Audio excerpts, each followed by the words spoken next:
Hey everybody, it's Bust with Busted Strategies number 33. Our first video once we have made our way up into Mythic. Let's see what we can get going here today. See if we can't get ourselves a nice collection of cards. Make a nice push up the rankings. It's like, yeah, the way I kind of see that this would end up going is I'm hoping we can like make a reasonable push up into the double digits before it gets kind of close to the end of the season.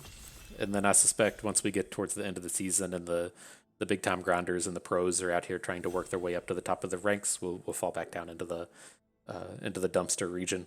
We'll see if we can't like maintain the top 1,000 and not fall into the dregs of the non numeric ranks. But we'll just have to wait and see as that comes about. But okay, looking here, Gisa, extremely powerful. I mean, just a 4-4 for 4, I'd be all about playing in this format. That's an incredibly powerful stat line. Having this ability that puts your opponent's dead units on our side of the board is ridiculously strong. So that's quite good. This is all around a pretty powerful pack. The only thing going on with it, there's no removal in it, but there's a lot of cards other people are going to want, like Odric's Outriders.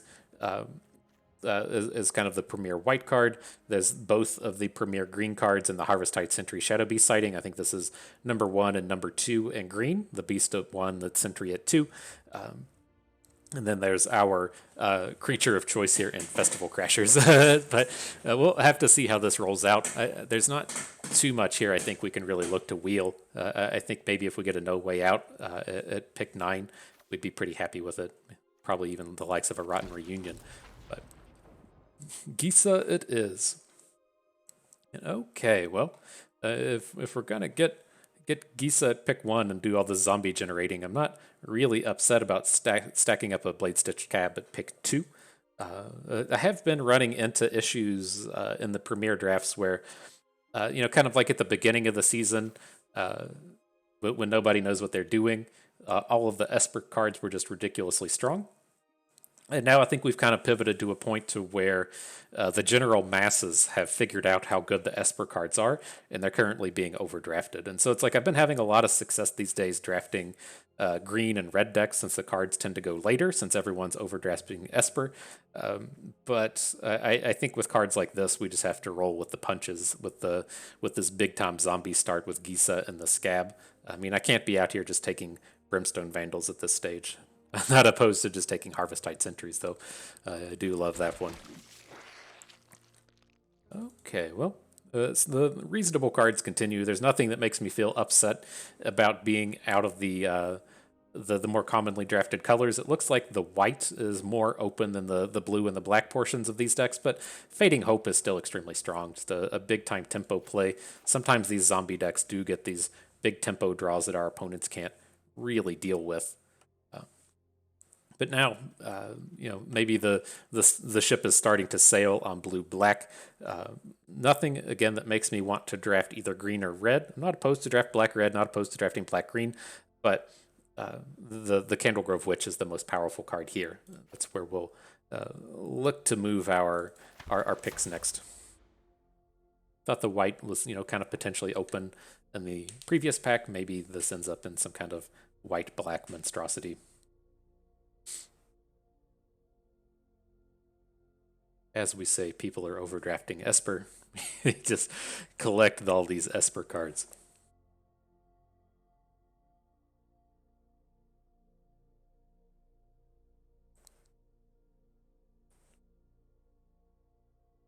But it's been real weird. Kind of the other like observation I've kind of felt with it is the Esper cards.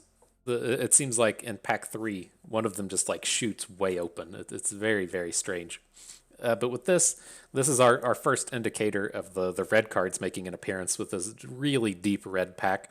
I'm not gonna take the bait on that one just yet. I'm gonna go with this Eaten Alive. Very, very late for Eaten Alive. I think this is and the decks in black that are kind of like heavily pursuing removal. I think Eaten Alive tends to be better than Defense Straight.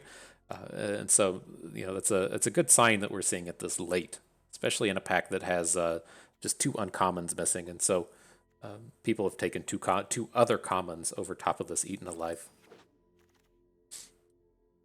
Okay, then this pack all around is a general turd. We'll take the Evolving Wilds here. Again, nothing that makes us want to draft out of other colors. The only other playable card here would really be Blade Brand, which I'm not a huge fan of. Okay, there's our boy. Here's the Festival Crasher. Are we ready to come in and crash it? I don't think so. The Behemoth is too good. I'm still like really happy with us being base black here. I mean, the Behemoth, the Gisa, and the Eaten Alive are a good start. If we end up in black white or black blue, happy enough with either one of those. Startle's quite a strong pickup here. This is a very late Startle. Okay, and a Siege Zombie. Nice wheel for the Siege Zombie. The Rotten Reunion hanging out as well. And the Midnight Ambush, perfect. Yeah, so yeah, black most definitely open. We're not going to take the Storm Rider Spirit. I'm going to go with the Flare Faith. There's still a world where I think we can abandon blue, right? I mean, we do have the Scab, the Startle, and the Fading Hope, but if blue dries up, I'm not opposed to switching into white-black. We have reasonable tools to be in white-black, but I'm leaning more towards 66% blue, 33% white at this point, but we're never playing Storm Rider Spirit was where that pick was going. Flare Faith is extremely good in white-black, even if we end up like zombie heavy, as we are here with like the Siege Zombies and the Gisa and the Morkrid Behemoth. That's still pretty okay to play Flare Faith, even without the indestructible hitting all of our targets. Not a bad start. Good. Look, you could just board this. We could Maidborn this Galvanic Iteration, hit the land with our Evolving Wilds, and then double up on Eaten Alive. Had to stop and find a spell. Okay, so what do we have going on here? This is not the big bombastic pack we were hoping for. So as far as these go, we're looking to wheel from the Cellar Siege Zombie. I don't really want to have to open with one of these, but given that this is essentially what wheeled in the previous pack, it was a Rotten Reunion, not a Craw from the Cellar. Craw from the Cellar is better than Rotten Reunion, but I think it's okay to think that one of these might come back. And so we're looking at either the Cut Purse or the Phantom Carriage, and it's I've had struggles with getting the Covert Cut Purse to actually do anything, and so I think I'm okay to go with the Phantom Carriage here. I wanted to stop and see if we have any flashback cards that we can target with this. Guess we ran out of time. I don't think we currently do, but it's not unreasonable to think something might show up. Okay, well, easy enough Nebelgast Intruder here.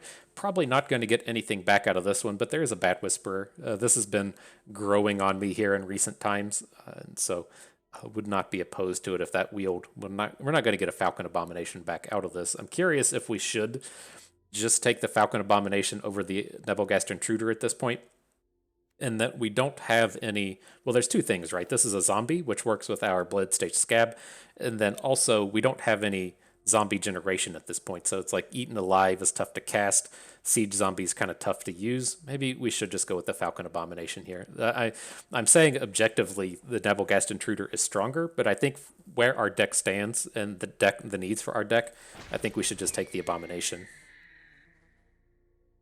Okay, well, I don't think we're in the stage where we need Locked in the Cemeteries. I mean, we have good removal in Eaten Alive, 2 middling removals, and the Fading Hope and the Midnight Ambush. I think we can live without it. I'm looking to just take the Shady Traveler. Maybe we should be taking Siege Zombies, but it's like the Shady Traveler is such a good early game blocker. It really helps us stall out the board till we can get the rest of this stuff going. That's fine. We're hoping to catch one of these Siege Zombies on the wheel. All right, then where does this get us? There's the Bait Hook Angler, which is a reasonable early game blocker. It gives us a fantastic target for the Phantom Carriage. But I'm just looking at the Geist Wave here as a means to have some kind of interaction. Let's see, let me get these stacked up. Go ahead and start with the Angler. Startle's going to make it. Midnight Ambush is going to take it. So I want to make sure we have enough early plays. It's like I still want this minimum of 6 1 and 2 drops. we haven't seen any of the like really good early plays. I think just from a curve management standpoint, we need this bait hook angler.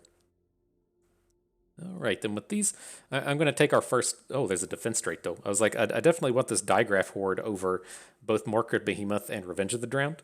But the defense trait, I think we're going to have to take as our second kind of premier removal.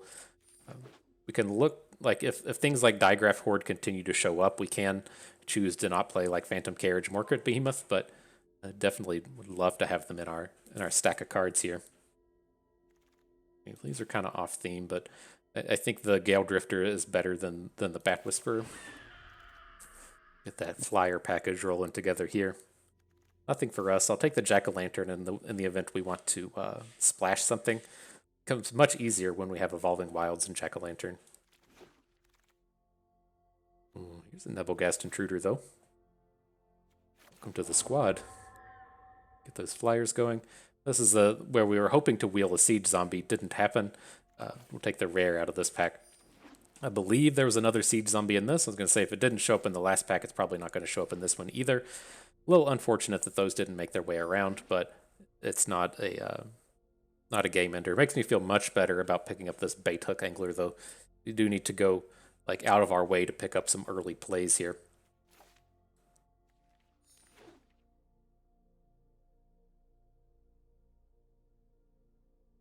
Yeah, I mean, not bad otherwise. Like, this is not so much a zombies deck as much as kind of like a blue-black kind of control style deck. I mean, like blue, we could call it blue-black control, but in the terms of like blue-black flyers, I should say. Okay, so interesting set. How greedy do we want to be here? As we see, like we've talked about the importance of picking up our 2-drops, and we have something like Benevolent Geist show up. He's not, super powerful, but it can come down, lock up the early game for a bit, and then come back as a reasonable Windrake. He's pretty powerful.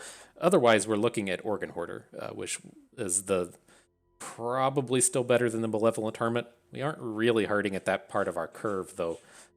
But I'm going to take the Organ Hoarder, and then maybe there's a lot of good blue here. Like, I'm hoping we can wheel something out of this, right? But whether it's Unblinking Observer, probably not Malevolent Hermit because it's rare, Shady Traveler even to help us lock down some of the early game. I think that's going to be okay. Here we're just taking Crawl from the Cellar. Definitely want 1 copy, and there's no other playables really in the pack. All right, foul play. I would like to have... This is a deck where Component Collector would be okay. This kind of blue-black flyers kind of thing. He's good at horn turtling up the early game boards, but we'll see how necessary that is. Yeah, it's all spells, no units. This is kind of bad. I'm going to take the Flip the Switch. I don't think we end up playing it, but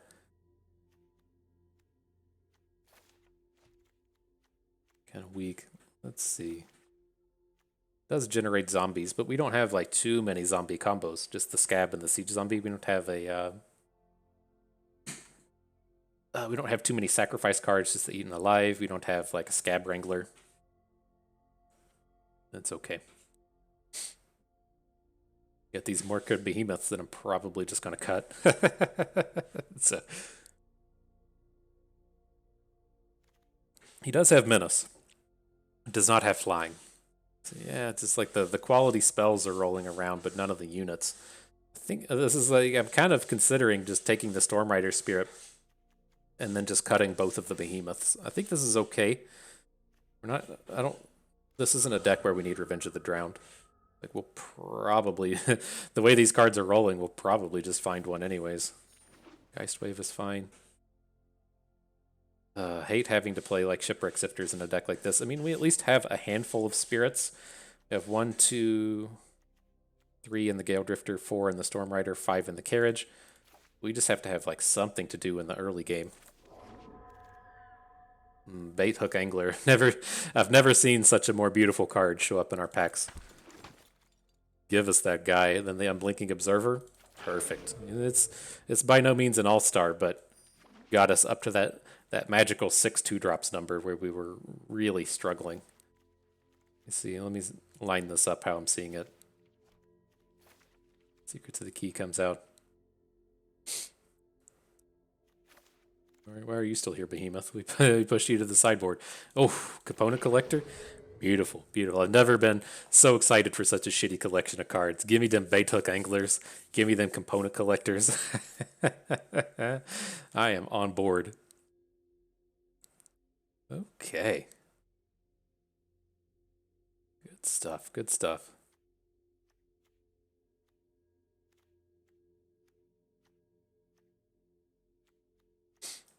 Secrets of the Key, you're not going to make it. We have enough card advantage. Ooh.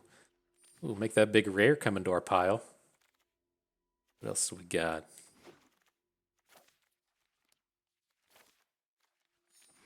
All right, so I mean, that is a collection of 24 cards. I feel like this is a 17 land deck, and so I'm gonna want to make one cut. Where did we stand? 15 creatures, perfect. So we're just gonna have to cut out one of these spells. Let me double check, make sure we don't have anything in the sideboard that I accidentally overclicked. I like Secrets of the Key, but we have enough card advantage, don't need it. Our removal is way too good for Locked in the Cemetery. We're playing Flyers, we don't want these Morcut Behemoths. Evolving Wilds is out here. Let's go ahead and add that in. Fixed our Mana Forest, perfect. We're not splashing, so we don't need Jack-o'-lantern. Okay, so T:(CR. Split them up. Eaten Alive can come out here to expensive land. The cellar, okay. What do we look to remove here? I feel much better about this if we had just one of those siege zombies roll around in pack 2 that we're looking to wheel. I'd feel much better about our kind of like collection of units and spells and everything going together.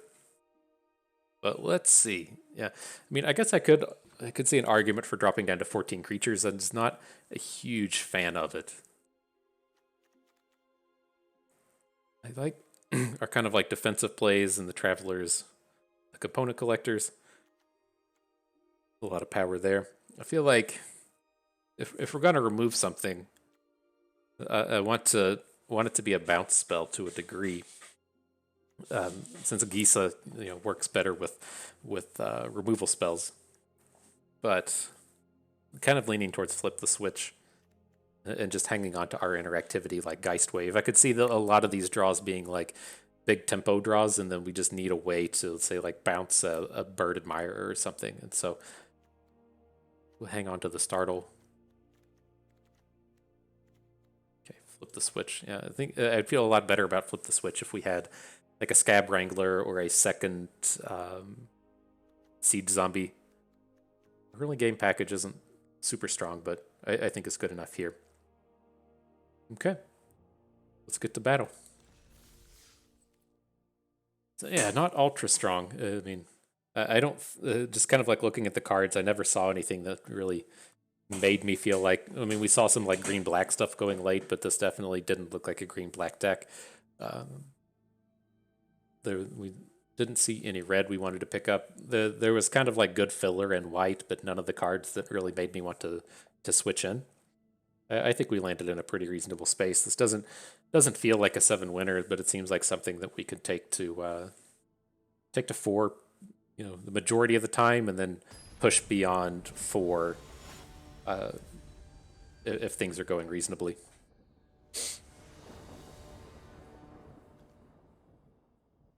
Okay, well, I can't get rid of a hand this strong. Ideally, we would have a 2-drop here, but we have the means to do some board stall, and we're on the play. So hopefully, we'll have a bit of the old tempo going in our favor.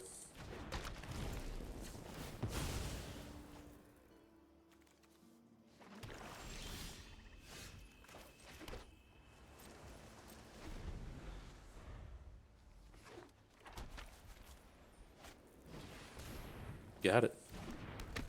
Unruly Mob, not super ideal in green-white. There's not a ton of ways to really level him up.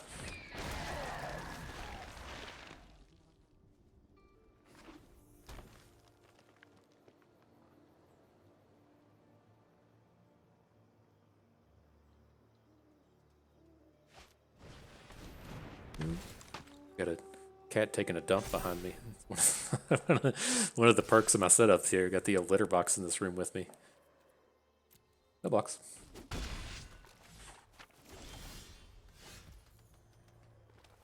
Bit unfortunate. Oh, hang on. It's not a cat taking a shit. It's just a cat wanting to get into the room. Hang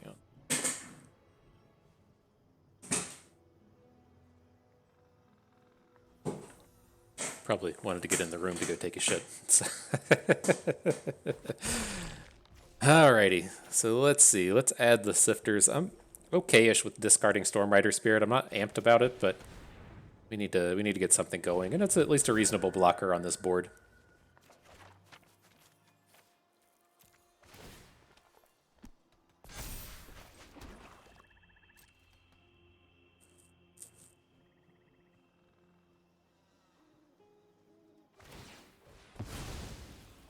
Okay.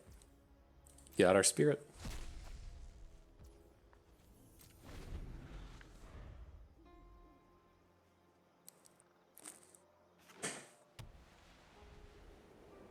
And I feel like we should get a pretty good turn here if he attacks. Like, an attack would clearly indicate some kind of combat trick.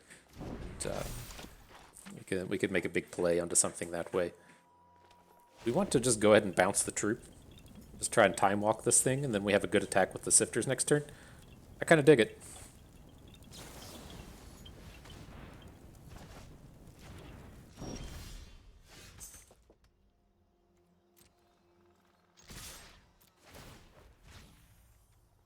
You can make a 3/3 unruly mob here, but we have a bounce spell in hand if he wants to get clever.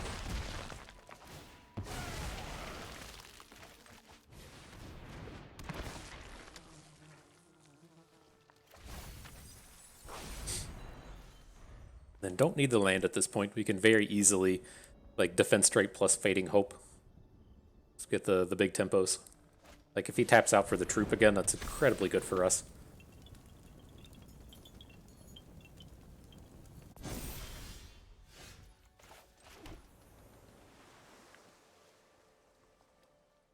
The only downside to this board is he has 2 good blockers for our Organ Hoarder.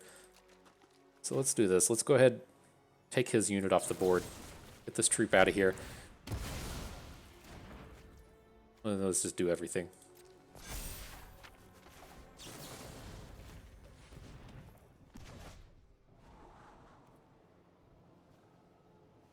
Gonna want that.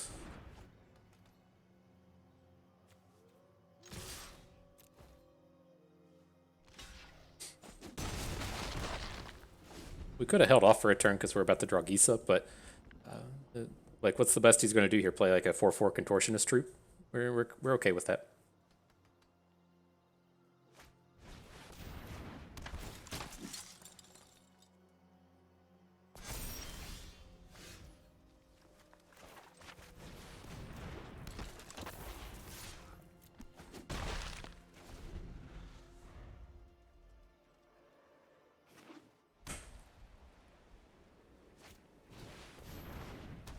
Boo.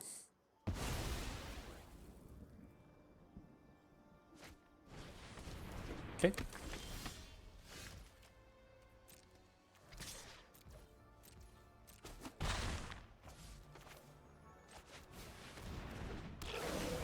Lots of potential out of these component collectors if he just passes.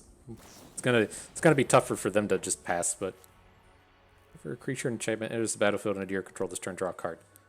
Okay. Ever get to draw 2 with this? Yes, you do. Where does this Falcon Abomination even come from out of this deck? Huh. Okay.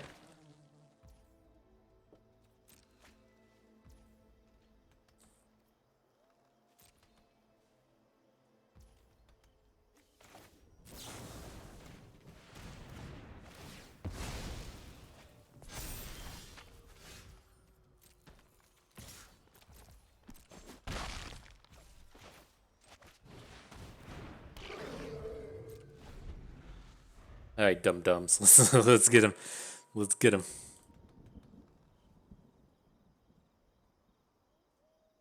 depending on what he does, like even if he taps out for a big reach unit, we might be able to get around him with just the startle. Okay. We win the game. Go us. Victory achieved.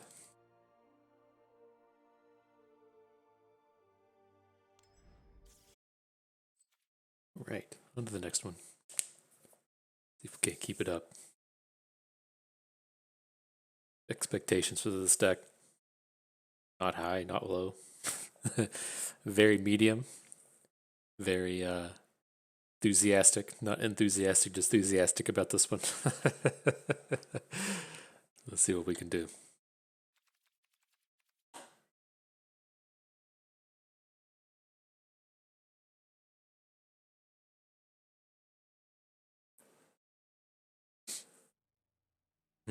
Maybe if we can find an opponent.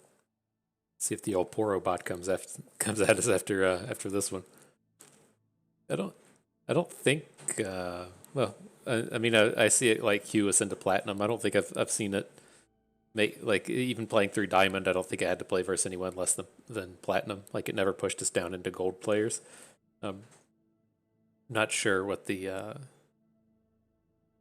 what the breakpoint is as to where it says you've waited in queue long enough.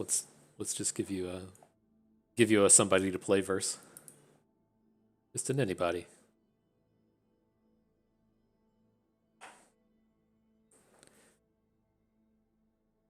Coming up on that 2-minute mark though, this is when you had to cancel out so you didn't have to play the Poro bot.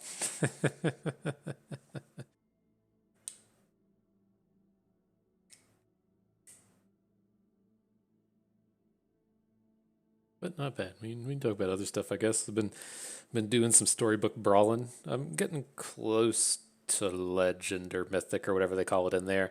Like, I think I've hit the 3,000 MMRs. Maybe I just hit the 2,500 MMR in storybook brawl. But looking forward to putting together a little bit of content for that.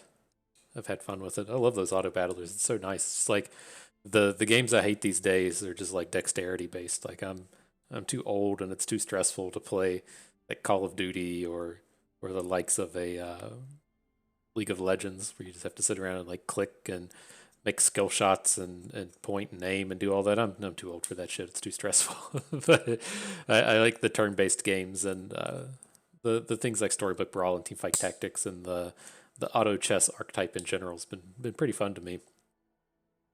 Gives you something flashy to look at while you sit around and play your cardio time on the bikes at the gym. Alrighty, I don't know what's up with this. I'm gonna stop it and restart Magic Online and see if we can't find a game. There we are. We found ourselves one. Prepare for battle. So yeah, reasonable enough hand. It's got a curve and a high power card and a removal spell. What more could you ask for?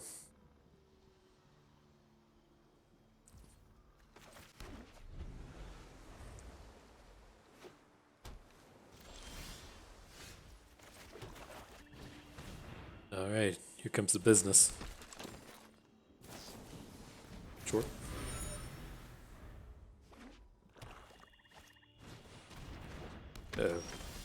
Everybody's hooking them baits.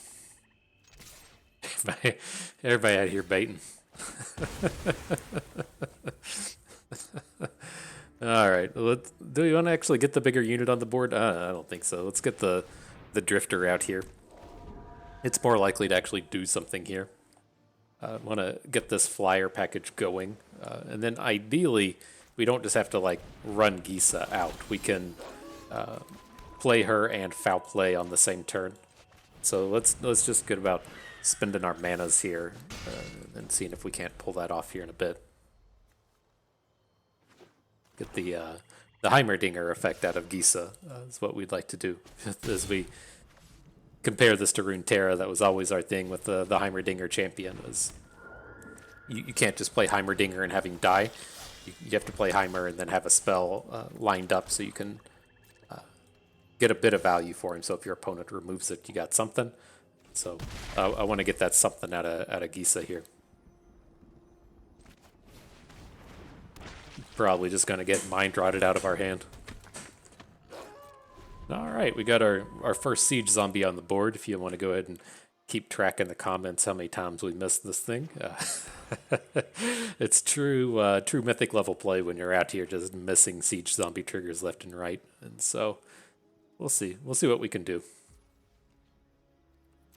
Probably miss half a dozen of them or so. All right, are we just off to the races today? I mean, I feel decent about that. He's getting the first crack at us. This would take us 6, take us down to 12. Then we'll say he'll follow up with like a digraph horde. We play Gisa, we kill it because we draw a land, and then we swing in for 2, 4, 5, 6, 9. Take him to 7. I think we're winning that race.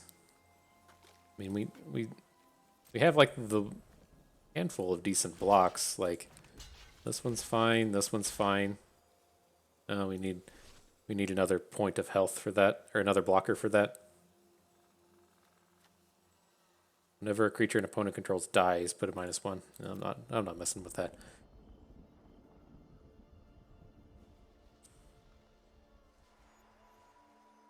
There's not too much they could have here to make any of these combats go south, right? The only ways that they can win these combats are with the Olivia's -2/-2.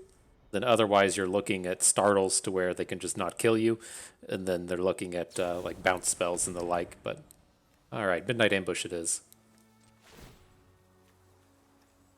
Tap my dudes.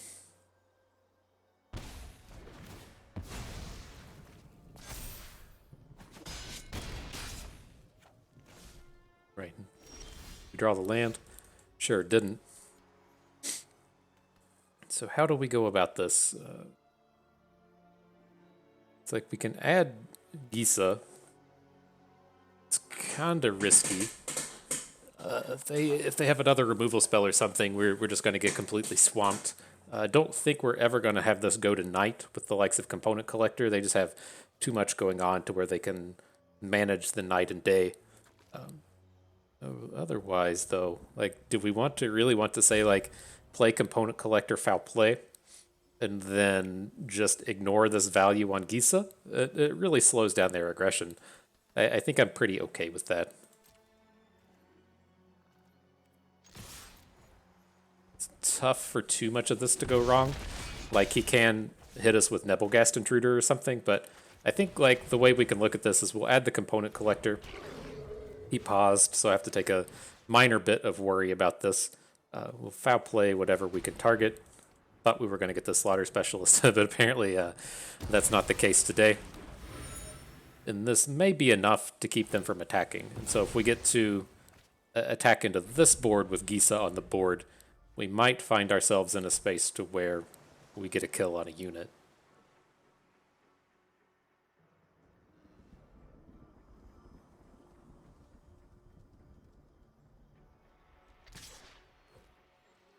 Bringing it. No blocks, my man, no blocks.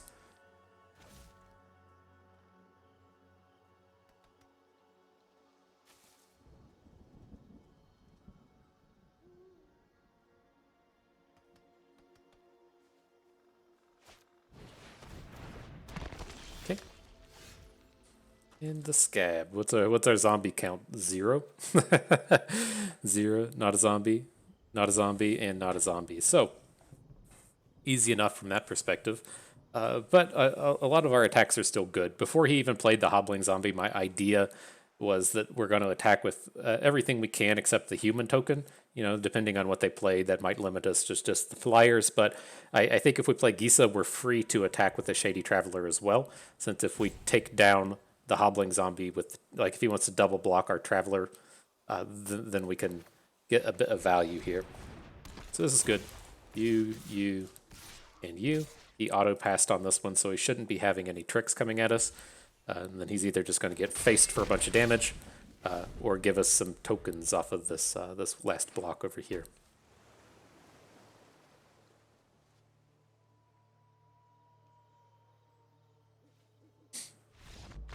Got him.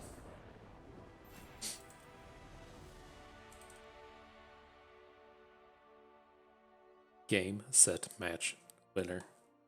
FTP bust. Nice.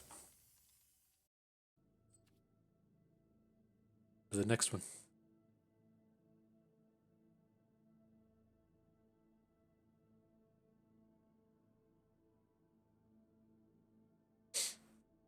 Does it count more if you win the game at 100 life as opposed to 1, as opposed to 20? I feel like it does. It means more. The perfect way to end the game is having destroyed all of your opponent's permanents and then have them have no cards in hand. If you ever run across that situation, your opponent's not allowed to talk. It's in the rule book. They aren't allowed to talk, and then you can talk serious trash if you want. They have no permanents on the board and no cards in hand. It's in there. It's around page 10 or so. But alrighty, reasonable enough start here. I didn't talk about the early game prowess of a Blade Stitch Scab, but these dudes are pretty good at locking down the board in the early game. There's not tons of ways to positively interact with a 2/3. There's a handful of 3/1s, but a very good chance this guy comes down and just shuts down the board.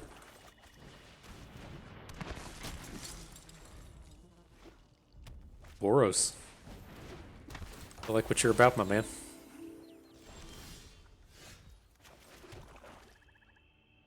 Alright, so we probably just need time in this one, so let's get the component collector going. There is an argument to go ahead and play foul play. Like, we're missing on a land. If we don't hit a land next turn, we're gonna want to investigate. I think I like this.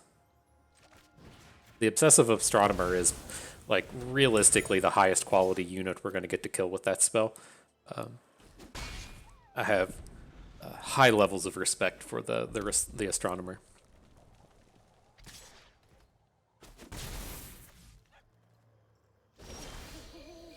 Okay, we drew our land. So opponent plays nothing. What do we feel if they throw a Cathar Commando in front of our Scab? Fine, that's going to be fine. But I think we want to go ahead and get Gisa down in the first place. So now, if they do want to make the Cathar Commando play, we're getting a bit of value out of it. LOL. That's how you win a game. You just play Gisa, get the concession.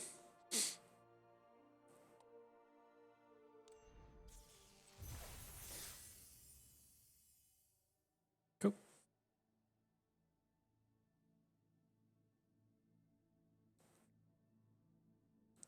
Hydrate and prepare. I did see the I don't know if they call them Grand Prix or what the. I think one of my buddies told me they call them the Arena Opens. The things are where if you like 7-0 the qualifier or like 4-0 the traditional qualifier, you get into the day 2 of the event. That's like a way to make real dollars. Curious if they do those for limited. I don't feel anywhere near comfortable enough to want to play a constructed one these days, but if they had a limited one, like a sealed deck day 1 or whatever they would do, I'd be pretty cool with that. But with this, I'll roll the dice with a hand like this. Has potential to lose out on the tempo in the early game, but we have like really good blockers in the component collector Shady Traveler, and so if they don't have some kind of like bonkers tempo draw, then we should be able to get out in front of this. That is like one of the last cards we want to see is this Voldaren Stinger coming down. But the Midnight Ambush was the perfect draw here. We'll kill just actual anything they manage to play. Doesn't say they may not have a play. They missed. They mulliganed, and so they might have a bit of a weak hand here.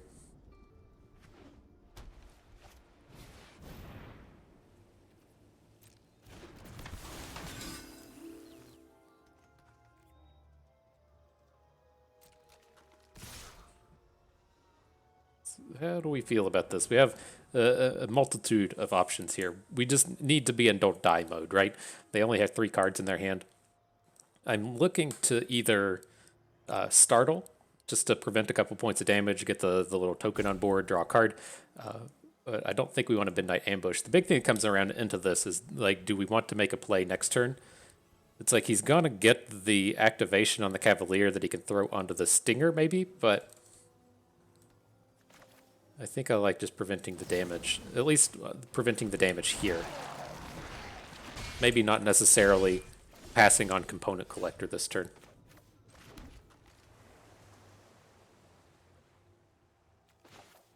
This is fine.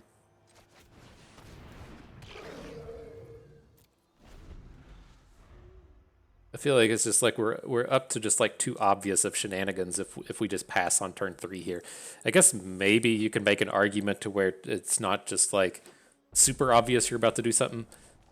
Given that we startled on their turn and it's like we're kind of cycling, it gives a bit of a feel that we're doing stuff like that. But I think this is fine to just throw down the Collector. Has a good block on the Stinger, and it also gets out of Flare of Faith if it's trying to block the Stinger. We can also look at it as can flip it to daytime, so if we don't play anything on our next turn, we can tap something and Midnight Ambush on the next Nightfall. Sure.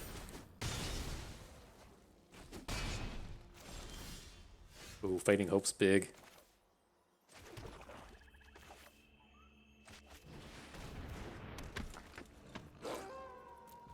Can instant speed prevent some of their shenanigans. Still feels like we're not as far ahead as I'd like to be. Doesn't even feel like we're ahead. So, let's see. The Shady Traveler's not a great block on the Stinger. I'm kind of okay to just like block, have him spend mana, and then us send it back to his hand. I think this is fine. Then we're in like a reasonable space to not play cards next turn. Right, it'll flip our Traveler and activate our Midnight Ambush.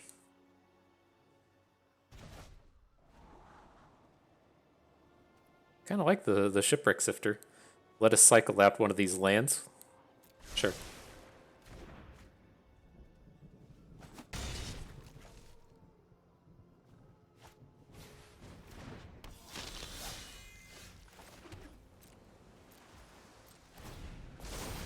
Let's see. Let's see if he puts the counter onto his Stinger. That's kind of scary in the sense it lets us like if we want to Midnight Ambush the Cavalier, then the Stinger can take down our Predator with a single activation. We can do it anyway. This gives 2-0, right? Yeah, 2-0. Thought so. That's fine. So now he's going to have a decision to make. Like, can he really attack with his Sunrise Cavalier now? Probs not.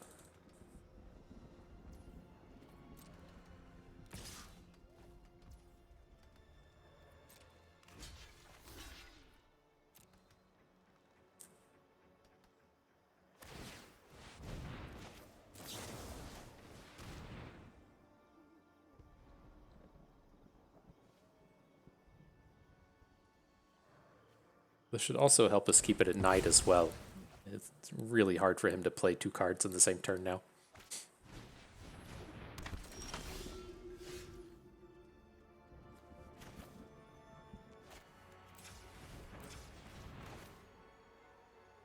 Do we want to Sifters? I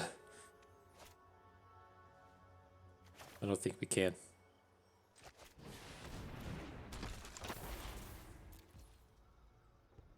I want to hold on to the land. I'm planning on discarding that to the Sifters. I just don't want to get in this space to where we play the Sifters and have to draw land just so we can get both Gisa and the Sifters on the board in the same turn. And get to start doing some of that attacking thing now, though. Oof.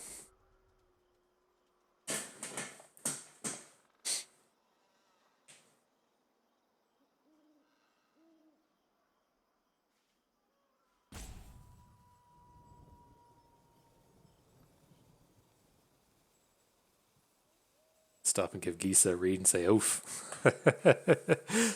Oof. She brings a lot of damage to the table. See what I'm talking about? Even if she didn't have this ability, that didn't have this thing that, shuts down Lunarch Veteran for 1, it exiles it so he can't get the Disturb. It gives us the units back. Like, even if it didn't do all this shit, we'd still just be pretty happy to have a 4/4 for 4 mana on the board in this game. That's a really well-statted unit in this format.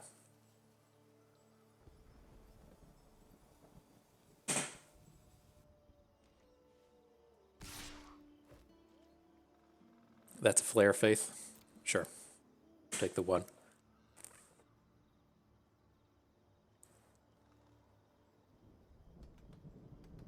Guess it doesn't necessarily have to be Flare Faith. They have a variety of quality combat tricks that would take the veteran down, or let the veteran take down a stalking predator. Right, Flare Faith is a scary one. I'm gonna say Stolen Vitality is a real possibility. The likes of the scary one that they could potentially have here would be the thing that the X spell.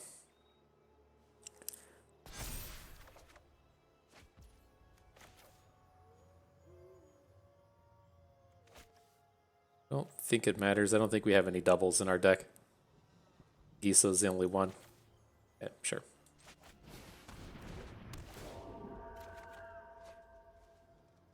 Nebelgast could be quite important here.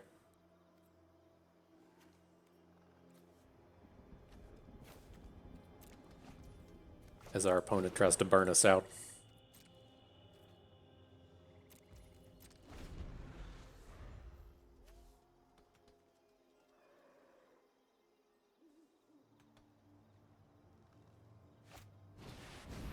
Ugh. That's a problem.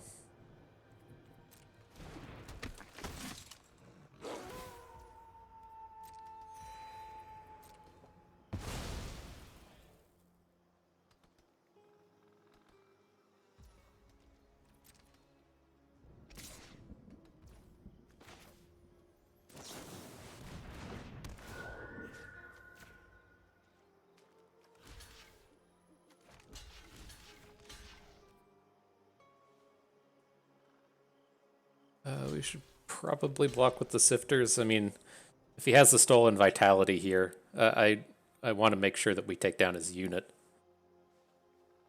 So he gets to pick and choose and say if he doesn't have a trick, he's still just killing our Nebelgast, but a lot of potential for danger there.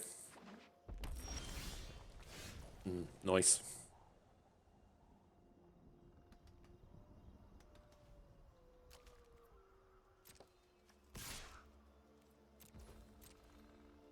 Coming at you. I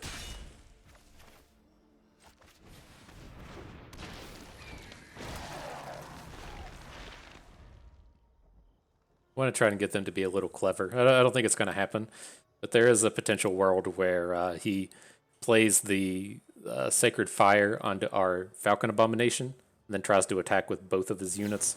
Something like that. I could see us potentially getting a Lunarch veteran out of this.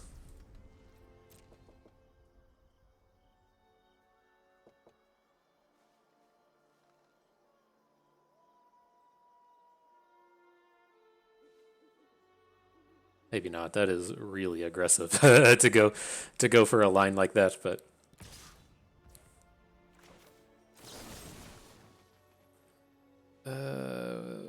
we have to. Well, we don't have to block.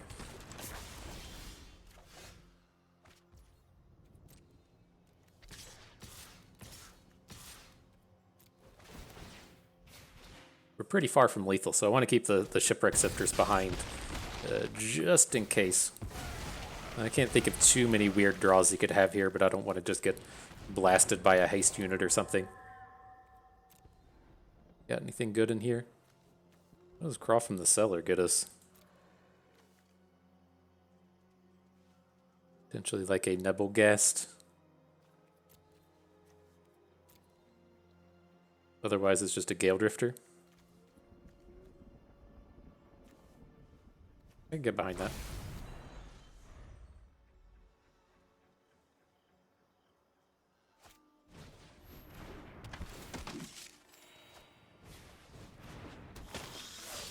And Stinger.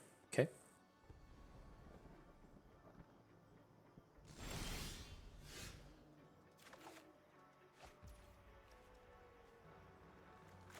Is this an instant? No, it's too bad.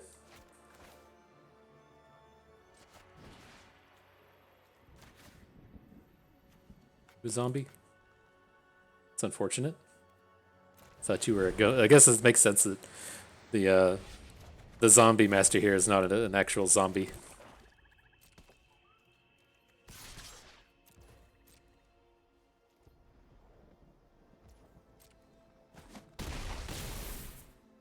Okay, And we have to keep some amount of our troops behind since he can tap something on his attack. We potentially take some damage here. I feel pretty safe with the Nebelgast in hand, but that was a potential option.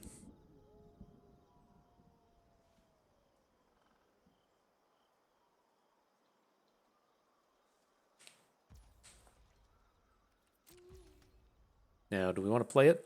I don't think so. Like, it is unfortunate that like we're going to pass the turn and then he's able to tap the Phantom Carriage. But if he does that, can we like lethal or present something scary enough for him to have to block? Like, say we attack with everything, he can't block the Shady Traveler because that's just too much not blocking. And he throws something in front of Gisa. I don't like it.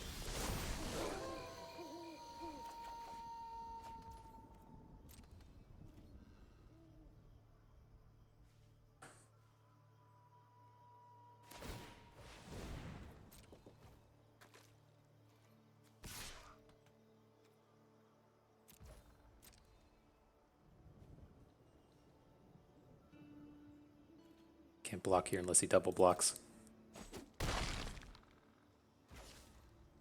Okay, that should hopefully get us close enough for next turn. Again, like the only way I see this being a problem is if, say, he goes to his turn and taps one of our only blockers, and then we can't throw something in front of this Stinger.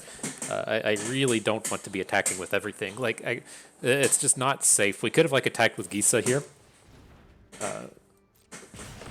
but with that like mountain of mana that he has, it's just like we're ultimately at risk of just dying to this Voldaren Stinger.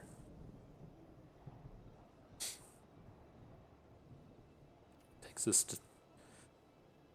Does this take us to 1? Is that where we're about to fall?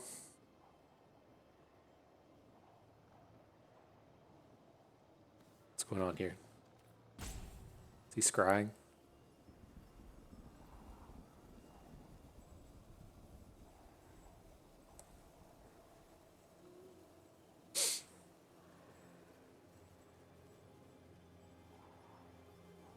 I mean, I don't think he can win this game without either a burn spell or the one of the like big combat tricks, the trample combat tricks.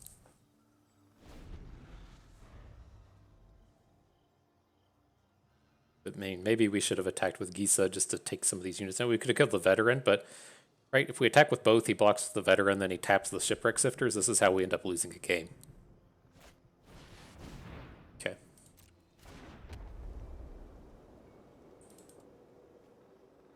Celestis is not enough.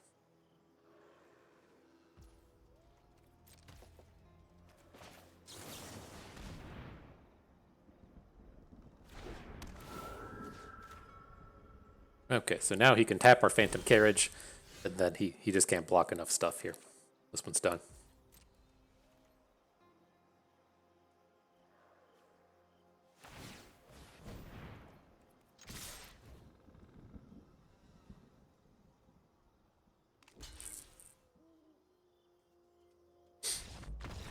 Got it.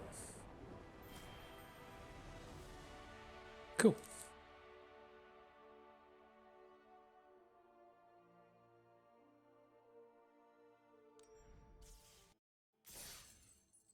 All right, 4 wins under our belt. Maybe we can't take this one a little further. Get some of those gems back. Feeling good.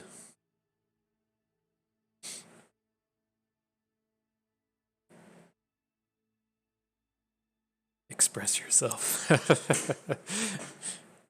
tried to express myself on this game.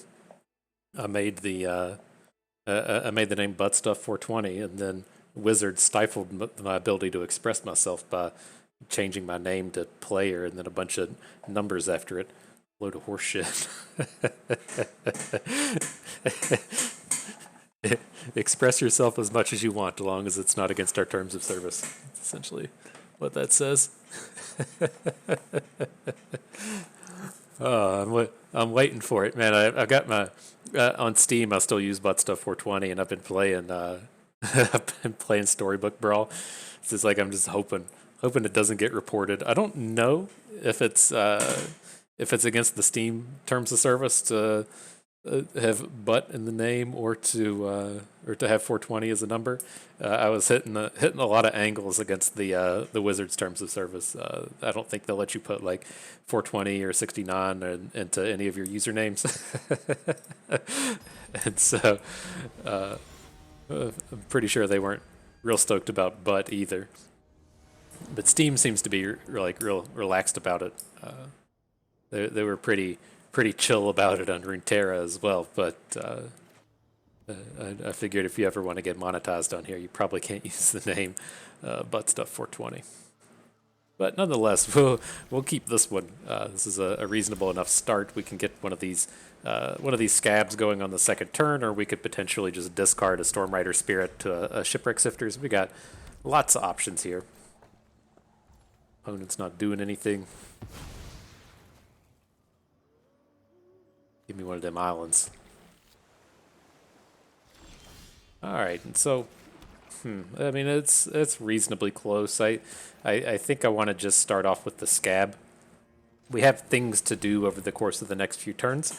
Opponent's not being aggressive, and so I just don't think we're going to get too much out of the Shipwreck Sifters. I'd rather maybe wait until like the last card we play is the Sifters, and then we just discard a land or something to it. Okay. I got one of those too.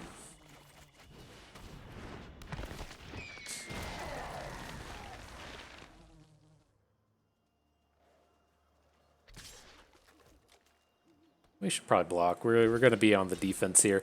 If he has a startle, then this really sucks a lot. But I could see him just being out here offering up a trade.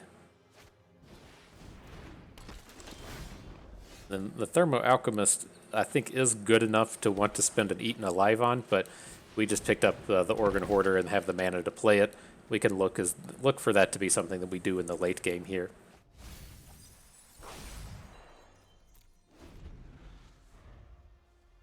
I mean, we're pretty healthy. I'd rather save this mana for if they play like Is It Dragon, or if they play a the dragon that shoots zombies or something. We can probably find a better target than a Thermo Alchemist.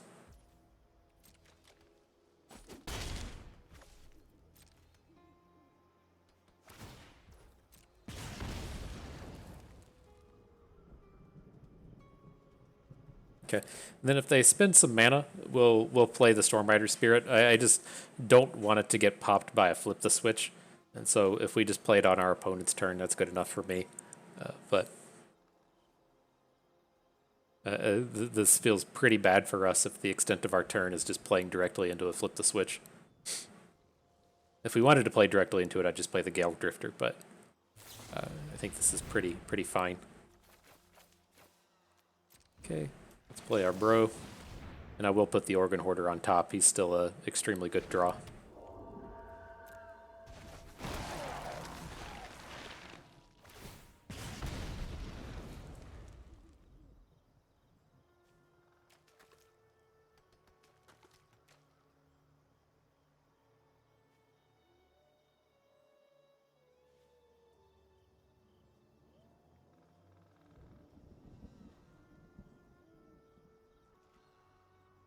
Doesn't seem like the world's best Revenge of the Drowned, and so we'll see what comes out of this.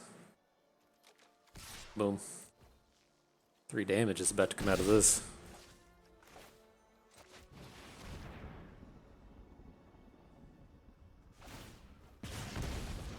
Gonna flip our switch. Maybe we should have switched to the Gale Drifter. It seems... Ooh, there's more Revenge of the Drowns. Interesting. Okay, well, these are still cards worthy of drawing. And getting like more and more inclined to just pop this Thermo Alchemist, but I mean he's doing stuff, right? But we're still at 17. He's got quite a bit of work to do with him. Can't come in for a shitload of damage here though. If he decides this is the time to attack with 6 zombies. It's a pretty scary collection of dudes he's got on the board.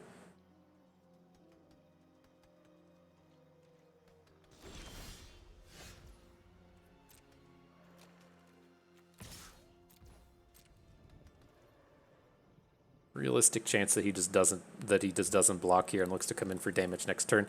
Yeah, I think we have to play our Eaten Alive. So let's get Component Collector on the board. Just a reasonable blocker for next turn, and then I'm going to Eaten Alive the Alchemist. It feels like we took a few extra points of damage this way, but I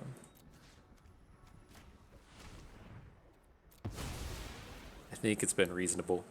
Like, if his idea for next turn is just to, like, make the tempo play where he Revenge of the Drowns our Component Collector and then hits for 8 damage, we definitely don't want that Alchemist hanging around any longer.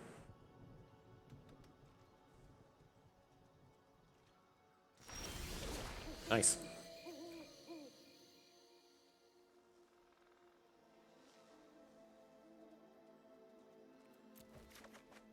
Beautiful, beautiful. Okay, this feels good. So Organ Hoarder can come in. If he wants to Revenge of the Drowned again, I'm okay with it. Then we've like finally found a way for us to make a tempo play out of here with the Shipwreck Sifter. Not a tempo play, but a way to spend a bunch of mana. I'm gonna discard the Gale Drifter or discard the Stormrider Spirit to this, and then play Gale Drifter. Let's get dudes on board.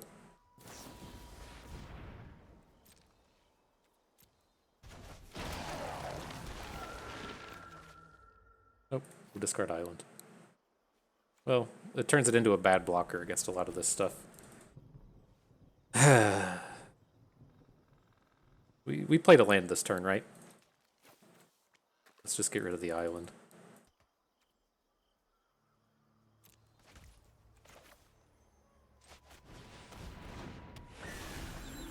It's like we at least have a block onto this this Elementalist with the Sifters if we want.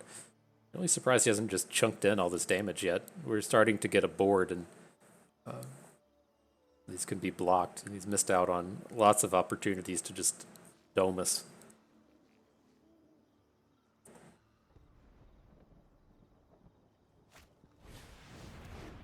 Okay.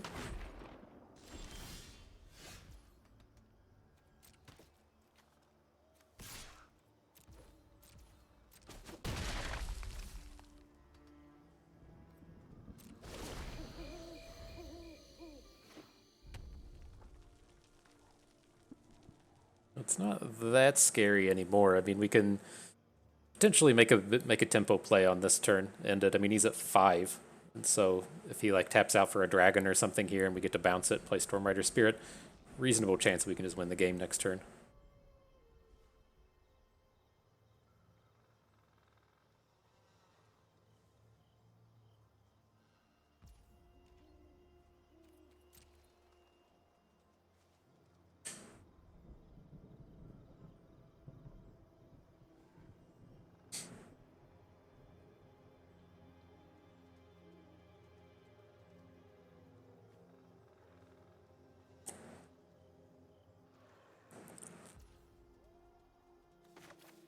Nothing?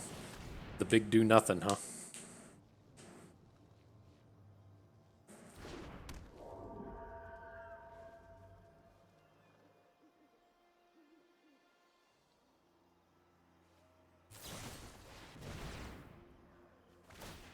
Okay. Now, we're going to have to stop and ask ourselves, he's doing stuff that doesn't matter here to tap our dudes.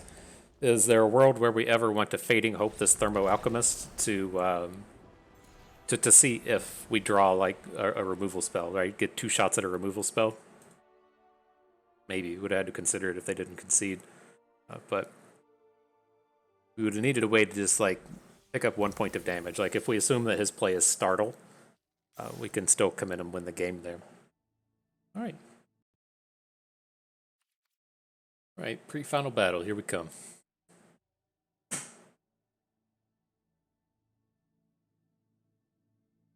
See if we can't get into those all the double digits at Mythic ranking. Maybe one day we'll get in the single digits, who knows? Maybe. Everyone would be so proud.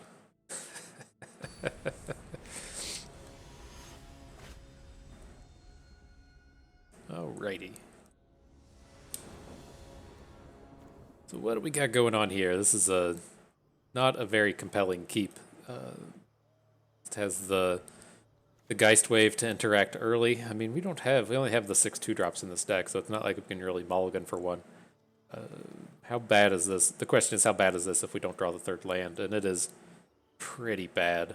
We're on the draw. Let's mulligan this one and see if we can't get something a little bit more interactive. Okay, that's a little better. Keep this one. I'm going to send away the Eaten Alive. We're not going to have any way to like sacrifice off a unit here quickly. So I think it's safe enough to get rid of. It's hands like this piece together. We could look to just discard a land of the Shipwreck Sifters. We don't have any big plays for it anyways. Definitely discarding a land.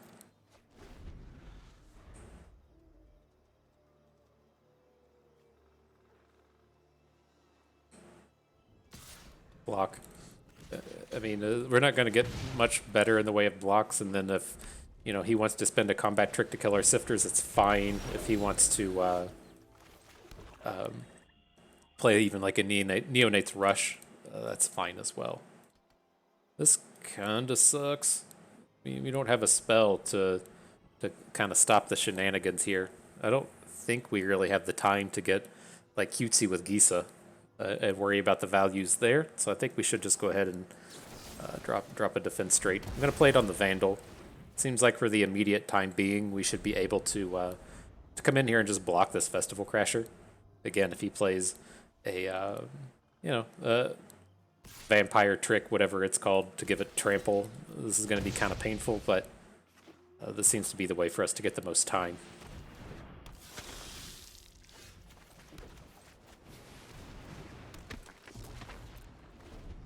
And we can come in here and just try and trade this Gisa off. We can just pull her right back next turn with the Crawl from the Cellar, which I'm reasonably okay with.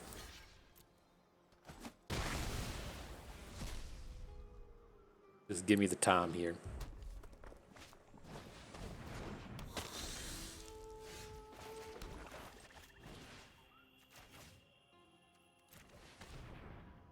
Boy, we have done a great job of drawing lands this game. Great job at it. But I mean, we're playing against black-red. We're at 20. We're even with cards in hand. I think we have to be reasonably happy about how this has turned out.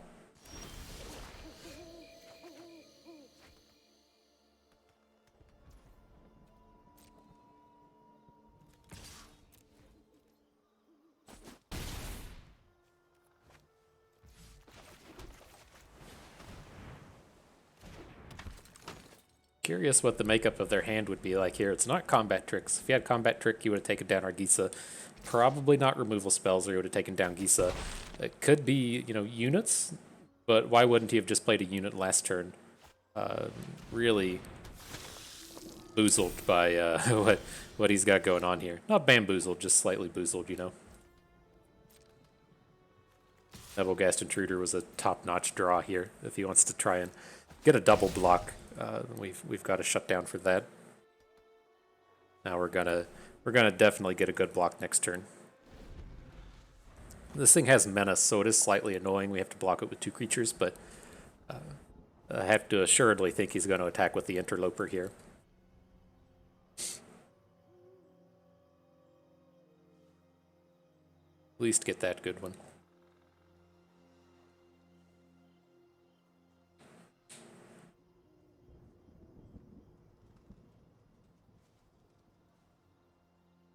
He's highlighting his graveyard a bit. Wonder if he has a Crawl from the Cellar. There's not too much in black-red that wouldn't just be a Crawl from the Cellar as to why they'd want to look at their graveyard. I mean, there's some things like the Archivist that could try to do that, but eh.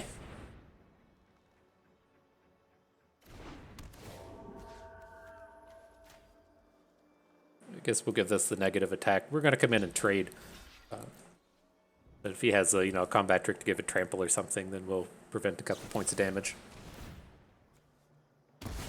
That's rude.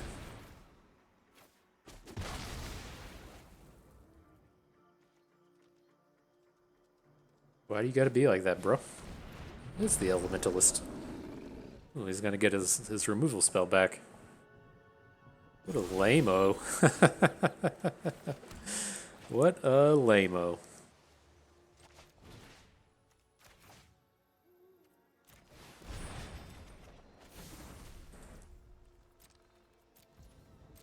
Well, we're gonna make him do it. We're not gonna just let him get out of this.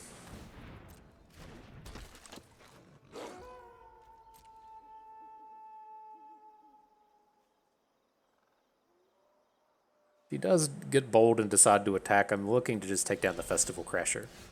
He decides against it. Alright, well, we've got Gisa. She's just gonna get murdered.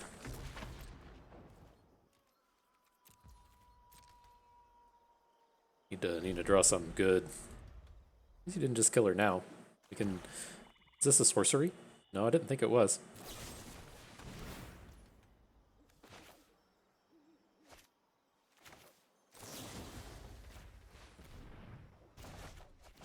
We have a pretty healthy life total here. I think we can let some of this come through. He's probably going to attack with the Crashers this turn. That's fine. We can get Gisa back. Take advantage of this board again. There they come.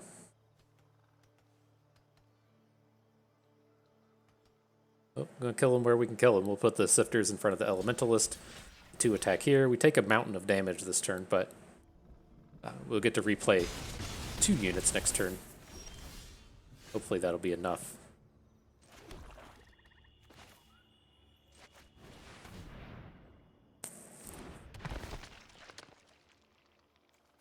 That's gross.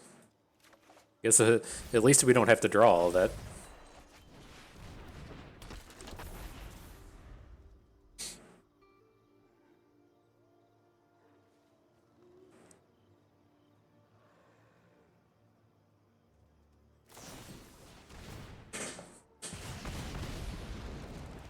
Slightly scary.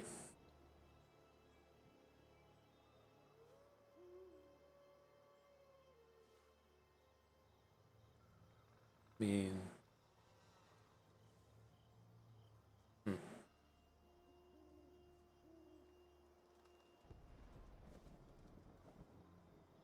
highlighting my unit. A second Neonates Rush. You were probably regretting not playing those on your Organ Hoarders.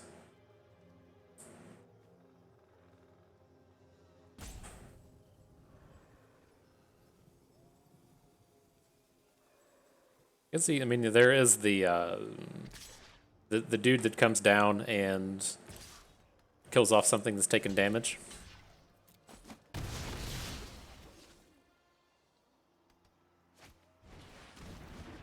Okay.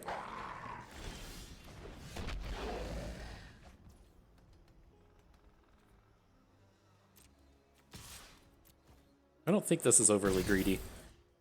He's going to be able to say like some things can't block next turn, but we should be able to at least block with 1 unit. And we need to start threatening lethal. We don't want this game just lasting forever.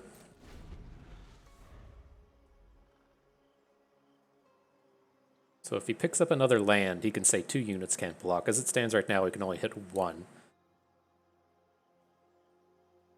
Well, Festival Crasher can't block, right?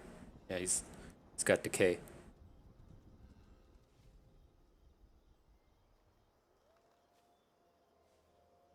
So we might be dead here, but I don't think we can just like sit around and wait. Just too easy for him to attack through everything with that Lambbolt Harrier.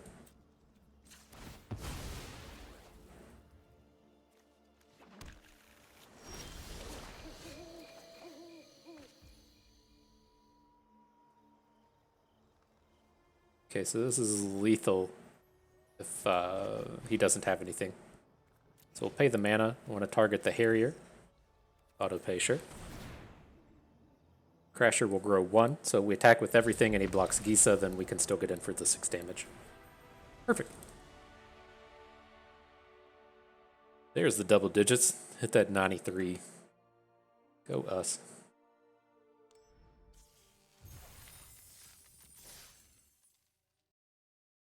Right, well, I mean, this deck has exceeded expectations. It'd be sweet if we could take this to a 7-0. A little less sweet We could take it to a 7-1. A little less sweet. We could take it to a 7-2. And then, okay, but not really all that sweet. Getting to the getting 3 shots at the final battle would be a 6-3. A little less sweet, but yeah, I mean, if we were expecting 4 and we got 6, that's not a bad day at the office.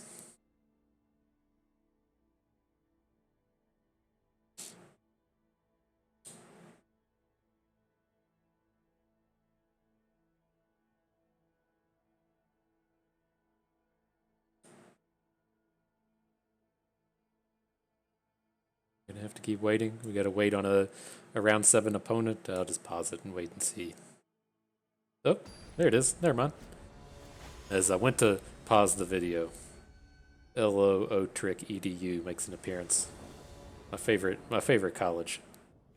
So yeah, that's a reasonable enough curve. Give that one a keep.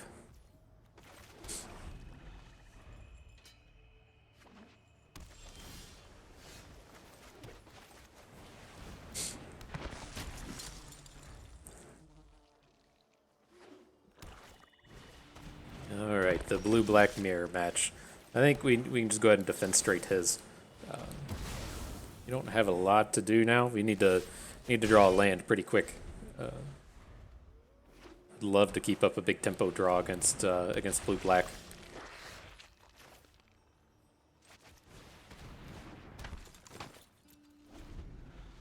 All right, well, it's gonna have to be a tempo bait hook angler. Okay.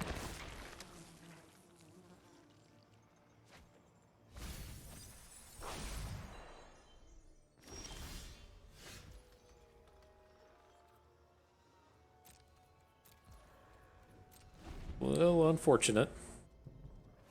Maybe we can get into combat this turn.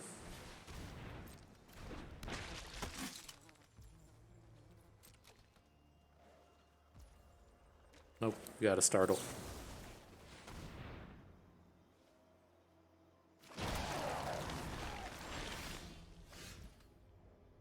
Frowntown.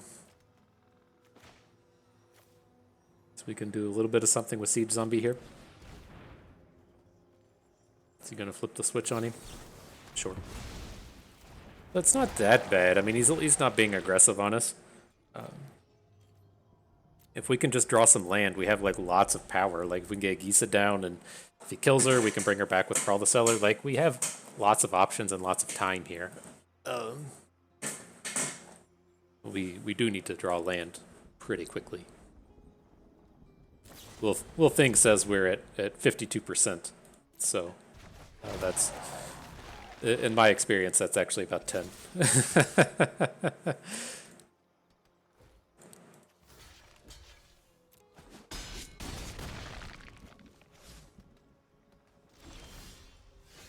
Told you.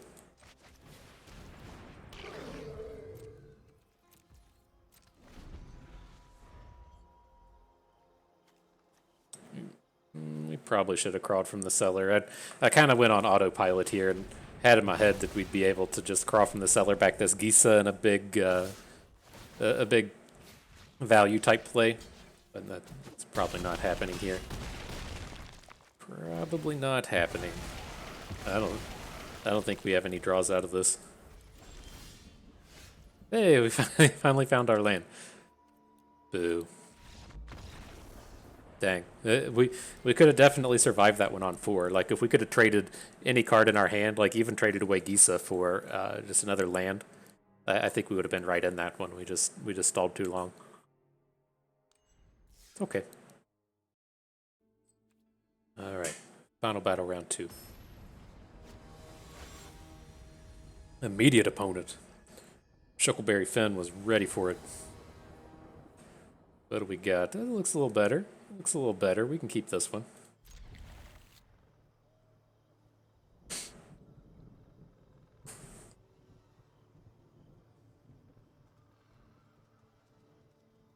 Alright, making that big decision. What land do I play first? Oh, it's me. Hang on. I guess he was considering a mulligan. We'll take those shenanigans back.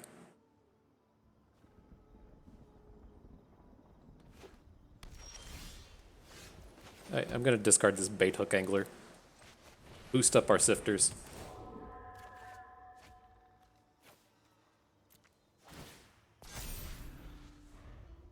Hopefully we don't run into those mana problems again.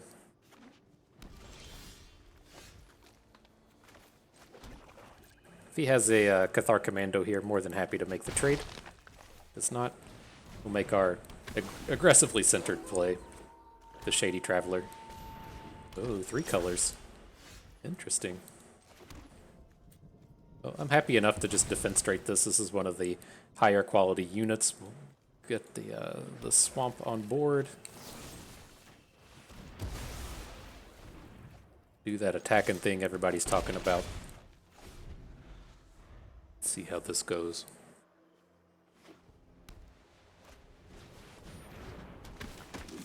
Party captain cannot be what you're happy about here.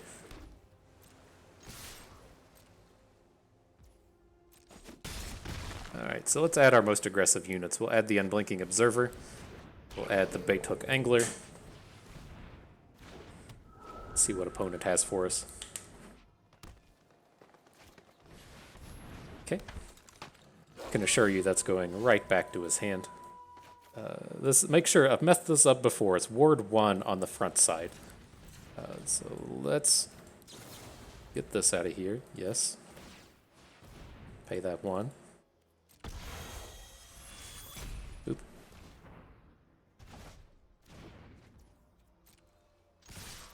It's going to block our 2-1 and we'll startle.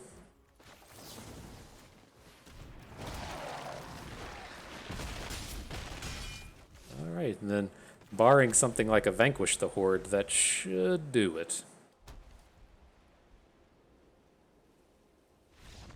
Got him. Nice. So good, we got to take that one to 7. Finish right up at that 100. Nice little place to be.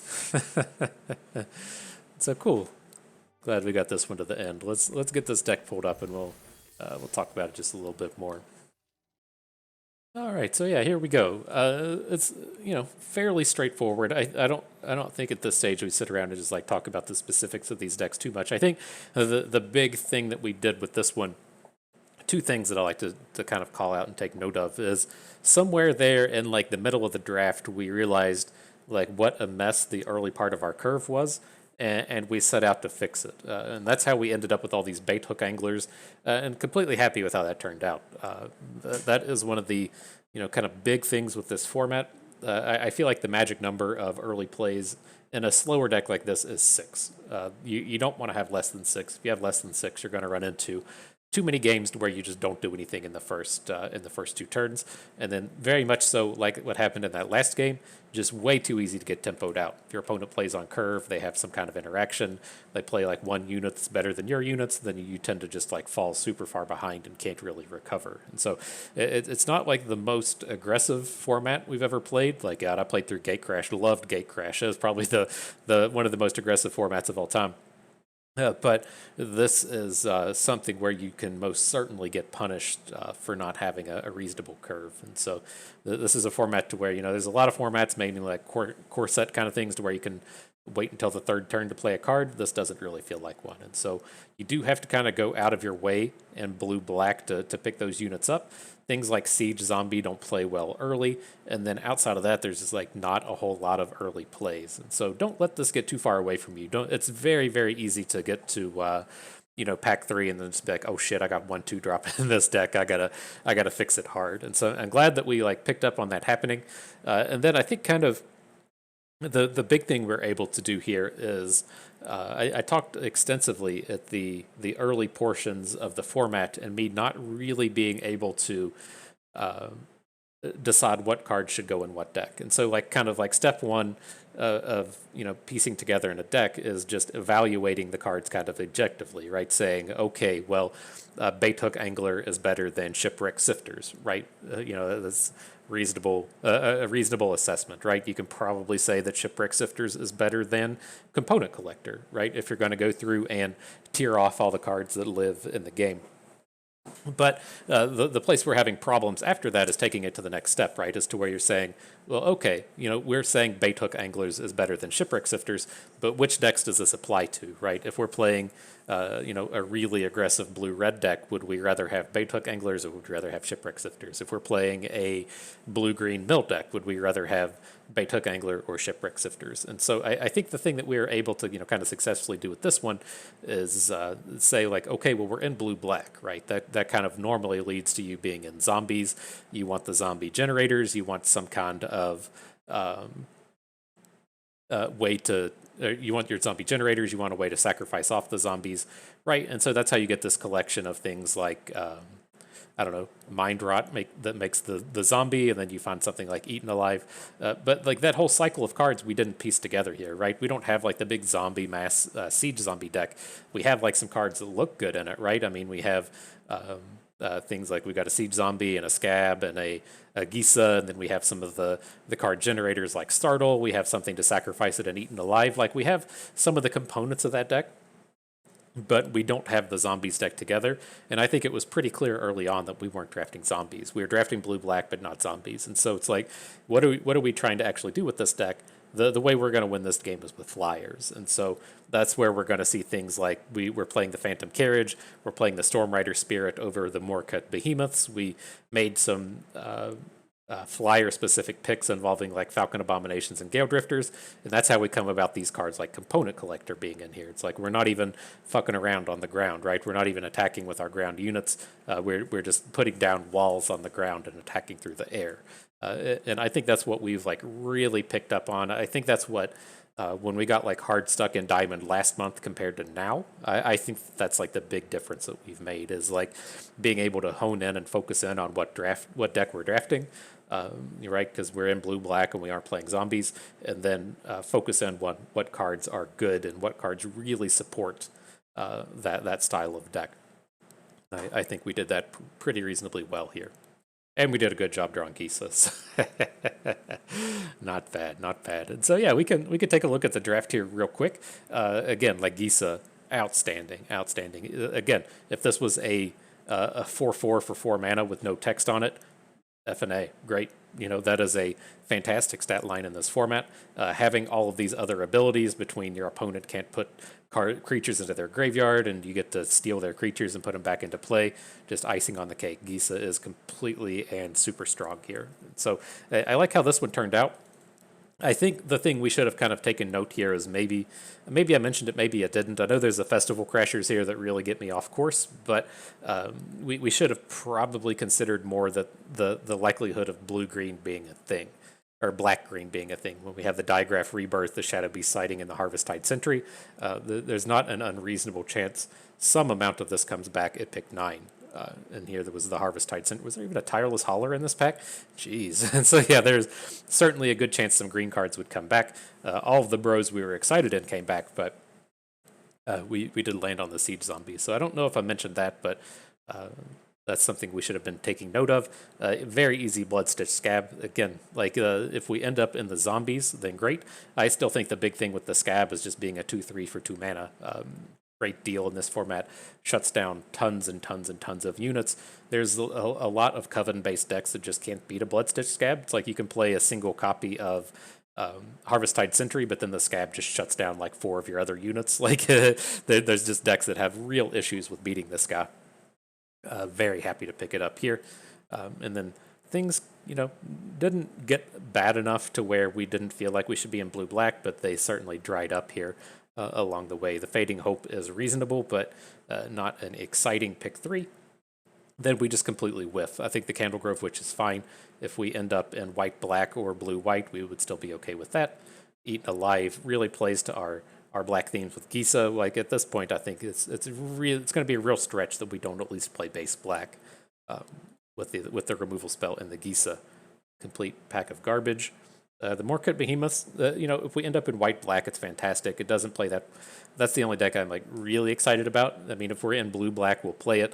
But white-black is where the Behemoth wants to be. Blue-black wants the Digraph Hordes, and then, of course, we're looking towards the Flyers, but we didn't quite know that yet. Startle is a pretty easy take. The only blue card, and it's a good one. The Festival, or the Siege Zombie, very easy take as well. The Midnight Ambush is what definitely locks us into black. If we're getting 10th pick Midnight Ambushes, then we know black is good and open. Flare Faith is fine. Sun Gold Barrage is fine. Nice little white cards to round out the pack. And then this one's kind of close. I still think this is a win here. I just have a hard time like winning with Covert Cut Purse. Like this ability, I actually like it in like red black where you have access to a lot of like Neonight's rushes, but in blue black it's really tough to actually get a point of damage onto a unit so that you can actually shoot it down later. So happy enough with the carriage here. We talked about this pick kind of extensively as it happened. In a vacuum, again, I think the Nebelgast Intruder is better. I think if we're out here drafting a blue-black zombies deck, then we want the Falcon Abomination. And so I think if you're in any blue deck that isn't black, you're really leaning towards the Intruder.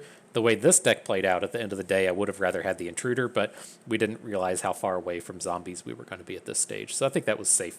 And then a pick 10 didn't wheel a pick 10. I was like, that'd be really sweet if that was did. I know we got a Nebelgast Intruder somewhere, but that turned out okay. Here, this is fine.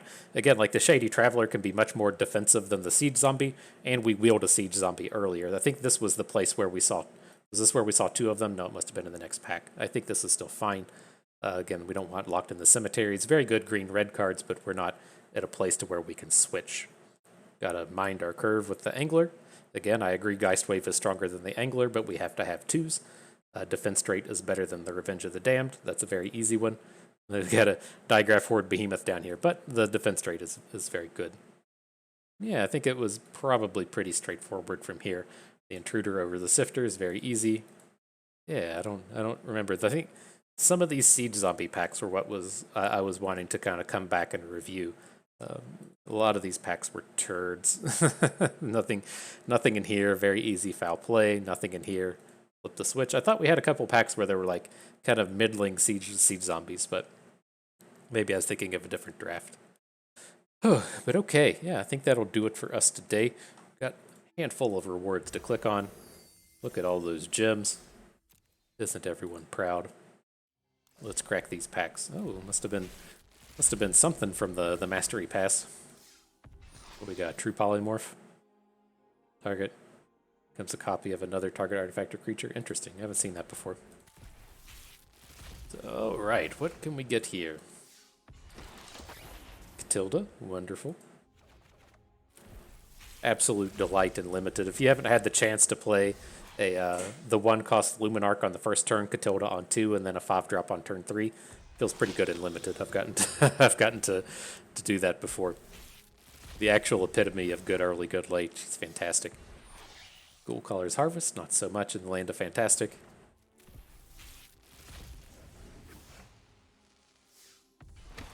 Hey, more Catildas. Does it do a thing to where it tries to pick cards that you don't own? Like, I can't remember. We have to be pretty close to a full set now, but it's getting there. Oh, this is what it looks like when you just get the gems. Does that mean we have all the rares at this point? Because I noticed yesterday, or in the previous video, that it was doing a lot, like we were getting a lot of duplicates in the rare space, and then we just got 2 Catildas. And so, are we just like done with the rares at this point? It seems to be the case. I haven't seen this gem thing before. Cool. All the gems. Load me up.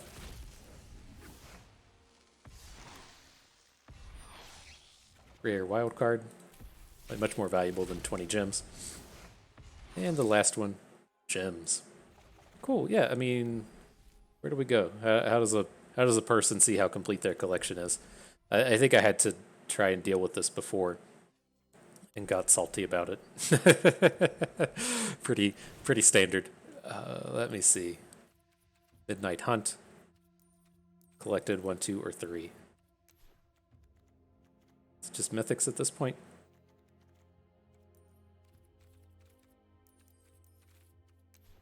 Yep, we're just down to the mythics. That's pretty close, but not bad. And most of these, I mean, we've got multiple copies of. So, oh, this is it? Just these 12? Cool. Cool, if you ask me. We're pretty close to a full set. Whew. So anyways, yeah, that's going to do it for us today. I hope everyone enjoyed the trial. You learned how to fly with Gisa a little bit better. maybe learned a thing or two along the way and had a good time watching. This is Bust, and we thank you for being here.